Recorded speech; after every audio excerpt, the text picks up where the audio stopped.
नमस्कार दोस्तों, आप देख रहे हैं हॉरर स्टोरी डार्क। चलिए आज की कहानी की ओर बढ़ते हैं। गर्मी की छुट्टियों का वक्त था। हम चारों भाई, मैं, रोहित, सुमित और विकास मामा के घर गए थे। मामा का घर एक छोटे से गांव में था, जो घने पेड़ों और सुनसान गलियों से घिरा हुआ था। वहाँ दिन तो अच्छे से कटता, लेकिन रात का माहौल कुछ और ही होता था। अंधेरा गहराते ही गांव की गलियों में सन्नाटा छा जाता और रात होते होते चारों ओर रहस्यमय खामोशी फैल जाती थी। मामा का घर रेलवे स्टेशन से ज़्यादा दूर नहीं था और हम सब ने सुना था कि उस स्टेशन पर रात में एक लड़की की आत्मा घूमती है। इस कहानी को सुनते ही हमारी जिज्ञासा बढ़ गई। गांव में लोग उस स्टेशन से दूर ही रहते थे और रात के वक्त कोई उधर जाने की हिम्मत नहीं करता था। लेकिन हम चारों के दिमाग में कुछ और ही चल रहा था। डर और रोमांच से भरी कहानियों ने हमें वहां जाने के लिए उकसाया। हमने ठान लिया कि इस बार गर्मी की छुट्टी में उस आत्मा को खुद देखने जाएंगे। वह रात भी आई जब हमने स्टेशन जाने का प्लान बनाया। यह एक चांदनी रात थी, लेकिन अजीब बात यह थी कि आसमान पर बादल थे और चांद की रोशनी धुंधली हो गई थी। हम चारों भाई धीरे धीरे स्टेशन की ओर बढ़ने लगे। गांव की गलियों में हर तरफ खामोशी थी और केवल हमारे कदमों की आवाज़ सुनाई दे रही थी। जैसे जैसे हम स्टेशन के करीब पहुंचते गए, दिल की धड़कनें तेज़ होने लगी। स्टेशन सुनसान और वीरान पड़ गया। दूर से उसकी धुंधली परछाई दिखाई दे रही थी और माहौल में कुछ अजीब सी ठंडक थी, जो हड्डियों में सिरहन पैदा कर रही थी। जब हम स्टेशन के अंदर पहुँचे तो लगा कि हम किसी दूसरी ही दुनिया में आ गए हों। स्टेशन पर एक पुरानी घड़ी लगी थी, जो 12 बजने का संकेत दे रही थी, लेकिन उसकी सुइयां अटकी हुई थी। वहाँ कोई यात्री नहीं था और प्लेटफॉर्म पर दूर दूर तक कोई ट्रेन नहीं दिख रही थी। बस ठंडी हवा चल रही थी, जो कागज़ और पत्तों को इधर उधर उड़ा रही थी। हम सभी एक जगह खड़े होकर चारों ओर देख रहे थे। तभी रोहित ने अचानक कहा, तुम लोग कुछ सुन रहे हो? हम सब ने ध्यान से सुना। दूर से किसी लड़की की सिसकियों की आवाज़ आ रही है।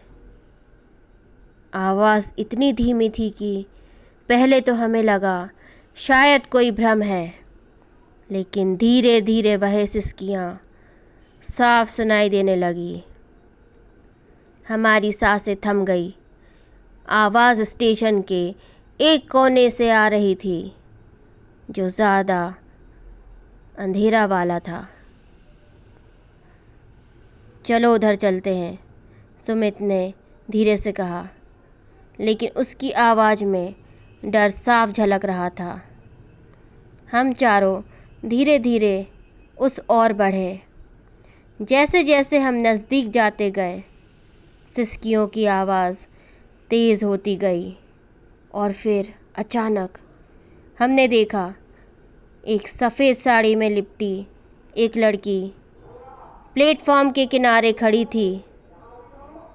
उसका चेहरा झुका हुआ था और वह ज़ोर ज़ोर से रो रही थी। हम सभी वहीं जड़वत खड़े हो गए। उस लड़की की मौजूदगी में अजीब सी ठंडक फैल गई थी। उसका चेहरा अस्पष्ट था, मानो वह किसी धुंध से बना हो। उसके लंबे बाल चेहरे को ढक रहे थे।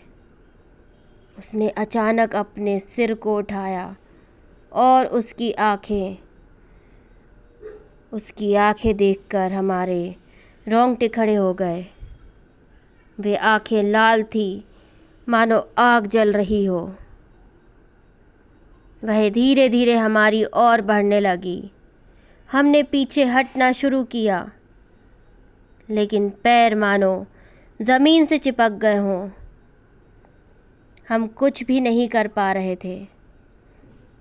लड़की के चेहरे पर दर्द और क्रोध का मिश्रण था। वह हमसे कुछ कहना चाह रही थी, लेकिन उसकी आवाज़ डर और तकलीफ़ से भरी थी। तुम यहाँ क्यों आए हो? उसकी आवाज़ गूंज उठी। हम सभी काँप रहे थे, कोई जवाब नहीं दे पा रहे थे। उसकी सिसकियाँ फिर से तेज़ हो गईं और उसने अचानक चीख मार दी। उस चीख ने हमें जैसे होश में ला दिया। हम सभी दौड़ने लगे, लेकिन रास्ता ख़त्म होता नज़र नहीं आ रहा था। स्टेशन के चारों ओर घना अंधेरा छा गया था। हमारी सांसें उखड़ रही थी, लेकिन किसी भी तरह हम स्टेशन के गेट तक पहुँचे। पीछे मुड़कर देखा तो वह लड़की अब भी वहीं खड़ी थी, हमें घूर रही थी। उसके होंठ हिले, लेकिन हम उसके शब्द नहीं सुन पाए। उसके बाद वह एक हल्की धुंध में बदल गई और गायब हो गई। उस रात स्टेशन पर हमने सिर्फ उस लड़की की आत्मा को ही नहीं देखा, बल्कि और भी डरावने अनुभव हुए जो हमारी हड्डियों में सिरहन पैदा कर गए। जब हम लड़की के अचानक गायब होने के बाद कुछ दूर भाग गए, तो हमें लगा कि अब सब कुछ ठीक हो गया है। लेकिन असल में तो डरावनी घटनाओं की शुरुआत अभी बाकी थी। जैसे ही हम स्टेशन के गेट के पास पहुँचे, अचानक प्लेटफॉर्म की लाइट्स बिना किसी चेतावनी के झपकने लगी। कुछ लाइट्स तो टूटकर ज़मीन पर गिरने लगी और उनकी आवाज़ गूंजते ही हमारी सांसें फिर से तेज़ हो गई। लाइट्स के बुझते ही स्टेशन पर फिर से सन्नाटा छा गया। हम सभी हाफ रहे थे और दिल की धड़कनें इतनी तेज़ थी कि उन्हें सुन सकते थे। अचानक हमें एक और अजीब आवाज़ सुनाई दी, जो ट्रेन के इंजन जैसी थी। लेकिन स्टेशन पर कोई ट्रेन नहीं थी। प्लेटफॉर्म के दूसरे छोर से ट्रेन की सीटी और पहियों के घर्षण की आवाज़ आने लगी। हम सब ने डरते हुए उधर देखा, लेकिन अंधेरे में कुछ साफ नज़र नहीं आ रहा था। और फिर धुंध से बनी एक ट्रेन की परछाई प्लेटफॉर्म पर दिखने लगी। यह एक धुंधली पारदर्शी ट्रेन थी, मानो किसी दूसरी दुनिया से आई हो। उसके अंदर बैठे यात्री भी अस्पष्ट परछाइयों की तरह दिख रहे थे। वे सब हमें घूर रहे थे। उनकी आँखों में अजीब चमक थी। हमने देखा कि उनमें से कुछ यात्रियों के चेहरे बिल्कुल भी सामान्य नहीं थे। किसी का चेहरा जला हुआ था तो किसी के चेहरे से मांस गायब था और बस उनकी खाली हड्डियां दिखाई दे रही थी। जब वह ट्रेन हमारे सामने से गुजरी तो ठंडी हवा का एक झोंका हमारे शरीर से टकराया, मानो किसी ने हमारी आत्मा को छू लिया हो। हम सभी ठिठुरने लगे, लेकिन हमारे पैर मानो जड़ हो गए थे। वह ट्रेन एक पल के लिए रुकी और फिर बिना किसी आवाज़ के हवा में घुल गई। हमारे शरीर कपकपी से भरे थे और हमने तय किया कि अब यहाँ और नहीं रुकेंगे। लेकिन जैसे ही हम स्टेशन से बाहर जाने के लिए मुड़े, हमें महसूस हुआ कि हमारे पीछे कोई चल रहा है। कदमों की धीमी आवाज़ हमारे पीछे से आ रही थी, लेकिन जब हमने मुड़कर देखा तो वहाँ कोई नहीं था। विकास ने झिझकते हुए कहा, शायद हमें यहाँ से जल्दी निकलना चाहिए, कुछ सही नहीं लग रहा। लेकिन उसकी बात खत्म होने से पहले ही हमें लगा कि किसी ने हमारी गर्दन के पास ठंडी सांसें छोड़ी हो। हमने फिर से मुड़कर देखा, लेकिन वहाँ बस खाली हवा थी। हमें साफ महसूस हो रहा था कि कोई अदृश्य शक्ति हमारे बहुत करीब है, मानो वह हमारे साथ खेल रही हो। तभी सुमित ने ज़ोर से चिल्लाया, यहाँ से भागो! और हम सभी ने बिना पीछे मुड़े दौड़ लगाई। हमें अपने पीछे और भी अजीब आवाज़ें सुनाई देने लगी, जैसे किसी ने ज़ोर से ठहाके लगाए हों या किसी ने धीरे धीरे हमारे नाम पुकारे हों। हम बेतहाशा दौड़ते रहे, लेकिन स्टेशन का रास्ता मानो कभी ख़त्म ही नहीं हो रहा था। ऐसा लग रहा था जैसे हम किसी चक्रव्यूह में फंस गए हों।